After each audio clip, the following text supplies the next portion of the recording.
मैं इस देश के नौजवानों को कुछ कहना चाहती हूँ। देखिए, आप इस देश का भविष्य हैं। आपसे बड़ा देशभक्त कोई नहीं है इस देश में। मैंने आप जैसे सैकड़ों बच्चों से बात की, आप जैसे सैकड़ों नौजवानों से बात की।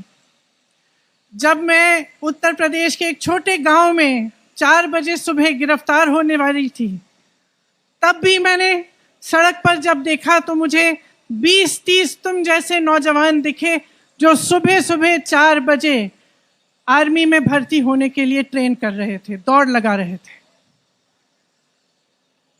ट्रैक्टरों पे बैठे हुए मैं ऐसे नौजवानों से मिली जिन्होंने मुझे कहा कि दीदी, उम्मीद छूट गई है, खत्म हो गई है। सालों से हम भर्ती का इंतजार कर रहे थे, अब हम गन्ना बेचने जा रहे हैं।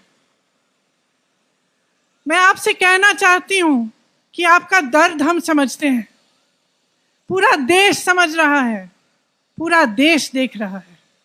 लेकिन आप ये मत भूलो कि ये देश आपका है, इस देश की संपत्ति आपकी है, इसे सुरक्षित रखना आपका कर्तव्य है।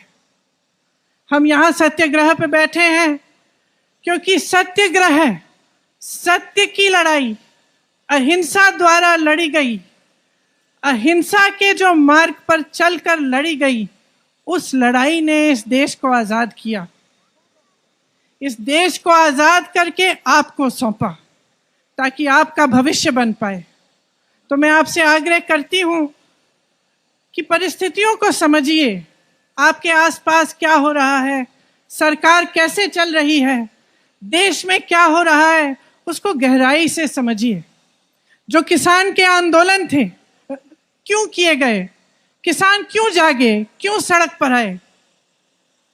क्योंकि वो समझे कि खून पसीना वो बहाएं, मेहनत वो करें, लेकिन उस मेहनत की कमाई किसी और को दी जा रही थी। ये सरकार उनके लिए नहीं चल रही थी। इसी तरह से मैं आपसे आग्रह करती हूं कि समझिए, ये सरकार आपके लिए नहीं चल रही है। ये सरकार इस देश के गरीबों के लिए, इस देश के नवयुवकों के लिए, इस देश की महिलाओं के लिए, इस देश के एक एक देशवासी के लिए जो आज गरीब है, जो परेशान है, उसके लिए नहीं चल रही है ये सरकार सिर्फ बड़े बड़े उद्योगपतियों के लिए चल रही है। और ये जितनी भी स्कीमें हैं जो बार बार आपको थोपी जाती हैं, ये सोच समझ के किया जा रहा है। ये बात सही नहीं है साथियों कि बगैर सोचे समझे किया जा रहा है। ये सोच समझ के इसलिए किया जा रहा है क्योंकि इस सरकार का सिर्फ एक मकसद है, सत्ता में रहना। सिर्फ एक मकसद है और उस मकसद को निभाने के लिए कुछ भी कर डालेंगे।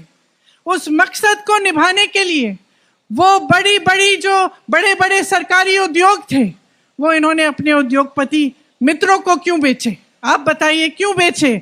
उसी मकसद को पूरा करने के लिए। आपको रोजगार मिलता था वहां से, आपको उन उद्योगों से, छोटे उद्योगों से, छोटे व्यापार से भी रोजगार मिलता था जो तकरीबन आज बंद कर चुके हैं ये, क्योंकि इनकी नीतियों ने, नोटबंदी ने, तमाम नीतियों ने, जीएसटी ने उनको भी बंद कर दिया। और आज सेना, जिसकी भर्ती में का सपना आप देखते हैं, आप अपनी देश की सुरक्षा का सपना देखते हैं, अपने भविष्य को मजबूत बनाने का सपना देखते हैं, आप ये सपना देखते हैं कि बड़े होकर आप माँ बाप को का देखभाल करेंगे, सरहद पर जाकर इस देश के लिए अपनी जान देंगे। आपसे बड़ा देशभक्त कोई नहीं है, मैं याद दिलाना चाहती हूँ आपको। और मैं आपको कहना चाहती हूँ कि जो नकली राष्ट्रवादी हैं और जो नकली देशभक्त हैं, आंख खोलकर उनको पहचानिए। आपके संघर्ष में पूरा देश आपके साथ है, पूरी कांग्रेस पार्टी आपके साथ है।